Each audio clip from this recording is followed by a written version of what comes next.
কাউকে অন্ধবিশ্বাস করা একদমই ঠিক না। অন্ধবিশ্বাস করলে যে হাড়ে হাড়ে ঠকতে হয়, আজকে তার প্রমাণ দেখাবো। হ্যালো এভরিওয়ান, আসসালামু আলাইকুম। কি অবস্থা সবার? সবাই কেমন আছেন? আমি তো আলহামদুলিল্লাহ ভালো। নতুন আরও একটি ভিডিও দেখার জন্য সবাইকে ওয়েলকাম জানাচ্ছি। সকাল থেকেই ভিডিওটি শুরু করে দিলাম। আর আজকে সকালে কোনো রুটি তৈরি করব না, আজকে হলো খাবো ভাত, কারণ ভাত আছে প্লাস কিছু তরকারিও রয়ে গেছে। সবার খাওয়া দাওয়া শেষ হয়ে গেছে, ভাবলাম আজকে আর ভাতের সাথে মানে ধুয়ে দেবো না, চালের সাথে আজকে যে ভাতটা আছে খেয়ে নেবো। আসলে আমার ভাত খেতে একদমই ভালো লাগে না, তবুও আজকে খাচ্ছি। আসলে মাঝে মাঝে একটু ভিন্ন তরিকায় খাওয়া উচিত। এই যে ডিম ভেজে নিচ্ছি, কারণ আমার ভাত ডিম ভাজা ছাড়া সকালে ভালো লাগে না। তো করলা ভাজি রয়েছে, পটল আলুর তরকারি গতকালকের আর কি, এগুলো তরকারি রয়ে গেছে। তো সেই তরকারি দিয়ে আমি ছানাপোনা সহ ভাত খেয়ে নেবো। সকালে ভাত খেলে একটা অবস্থা হয়, সেটা হলো ঝিমুনি ঝিমুনি ভাব। আর এটা যদি আমার চা কফি কড়া করে না খাওয়া হয় তাহলে তো আরও ভালো লাগে না। তো আমার চাই কড়া এক কাপ চা। এমনিতেও সকাল সকাল চা কিংবা কফি এই দুটো আমার চাই। এটা আমি যতই ইগনোর করার চেষ্টা করি না কেন, এটা থেকে আমার কোনো রেহাই নাই। এটা না খেলে আমার ভালো লাগে না, সারাদিন একটা ঝিমুনি ঝিমুনি ভাব লাগে, এতে করে একটুও ভালো লাগে না। এই যে বাইরে হচ্ছে বৃষ্টি, আর বৃষ্টি হোক আর যাই হোক, ভাইরে ভাই এত পরিমাণ গরম, যেমন যাইতেছে কারেন্ট তেমন লাগতেছে গরম। সময়ের সাথে পাল্লা দিয়ে আমি একদমই পারি না। আমি খুব চেষ্টা করি যে তাড়াতাড়ি রান্না করে সেরে নেব। এই যে ভাত বসিয়ে দিয়েছি, আর একচুলো হলো চাল কুমড়োর সঙ্গে ডাল বসিয়ে দিয়েছি। আর আমার যে হেল্পিং হ্যান্ড রাখা হয়েছে তাকে দিয়েছি কচুর শাক কাটার জন্য। সেই কচুর শাকটা খুব ঝটপট করে কেটে নিয়েছে। আমি কিন্তু তাকে বারবার বলছিলাম যে আপা একটু ভালো করে কেটে নিয়েন, কারণ পোকা টোকা থাকতে পারে, একটু সময় নিয়ে শাক কাটবেন। শাক এবং মাছ ধুতে আমার সময় লাগে, আর শাক বাছতে আমার সময় লাগে। কিন্তু উনি শাক এত দ্রুত বেছে চলে গেছে, উনি ঘরটার মুছে চলে গেছে। এরপর দেখেন আমি একটু সেই শাক বাছতে বসছি। আমার না ভিতরে একটা কৌতূহল রয়ে গেছে যে এত তাড়াতাড়ি সে কিভাবে কচুর শাক কেটে ফেললো।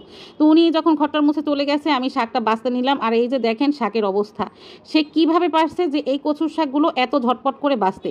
কচুর শাকে কিন্তু দেখাই যাচ্ছে যে এরকম ফুটো ফুটো ফুটো ফুটো দেখার পর তো বেছে নেওয়া লাগে, তাই না? একটা জিনিস কেটে ফেলার পর কি এত পরিষ্কার করে বাছা যায়?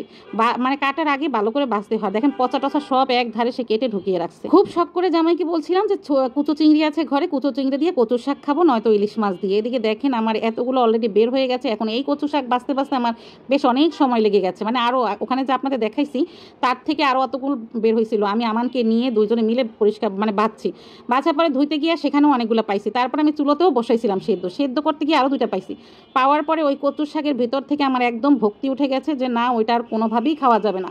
কারণ ওইটা আমি এখন যতই পরিষ্কার করবো, যতই বাঁচতে যাবো, ওইটা সেইভাবে পরিষ্কার করতে পারবো না, ভিতরে থেকে যাবে। যাই হোক, রিজিক আসলে আল্লাহ পাক সীমাবদ্ধ করে দিয়েছে। যতটুক রিজিকে আছে এর বাহিরে আপনি খেতে পারবেন না, চাইলেও যত চেষ্টা করেন। যদিও আমি কাল রাত থেকে কচুর শাকটা খাওয়ার জন্য হাঁসফাঁস করছিলাম, দেখেন ওইটা আমার রিজিক থেকে উঠে গেছে, ওটা খাওয়া যাবে না। তো যাই হোক, আজকে রান্নাবান্না তাই খুবই কম। এখন আমি শুধু গরুর মাংসটাই রান্না করব, আর চাল কুমড়ো দিয়ে ডাল তো আমার হয়েই গেছে। আসলে কারো উপরে অন্ধবিশ্বাস করা ঠিক না। এই আপাটাকে আমি যখনই তরি তরকারি কাটতে দিই আমি বলে দিই যে আপা একটু ভালো করে পরিষ্কার করে কেটে নেবেন। তো ওনার উপরে কিন্তু আমি ভরসা করেই রেখে দিই যে উনি ভালো করে কাটবে। তারপর যদি উনি এই রকমের কাজ করে তাহলে কিভাবে ভরসা করব?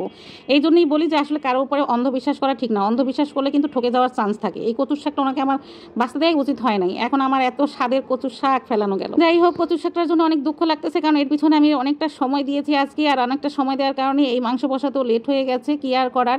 এখন আমি মাংস বসানোর জন্য এখানে তেলের ভিতরে গোটা গরম মশলা দিয়ে দিয়েছি, আদা রসুনের পেস্ট দিয়েছি, তারপরে হলো হলুদের গুঁড়ো, মরিচের গুঁড়ো, ধনিয়ার গুঁড়ো দিয়ে দিলাম, মাংস দিয়ে দিলাম, গোটা জিরেও দিয়ে দিলাম। আর যেই মশলার কথা আমি আপনাদের কাছে বলি নাই সেই মশলাও দিয়ে দিয়েছি। মানে এখানে যা যা লাগে সবই দিয়েছি, কিন্তু আমি বলতে গেলে ভুলে যাই।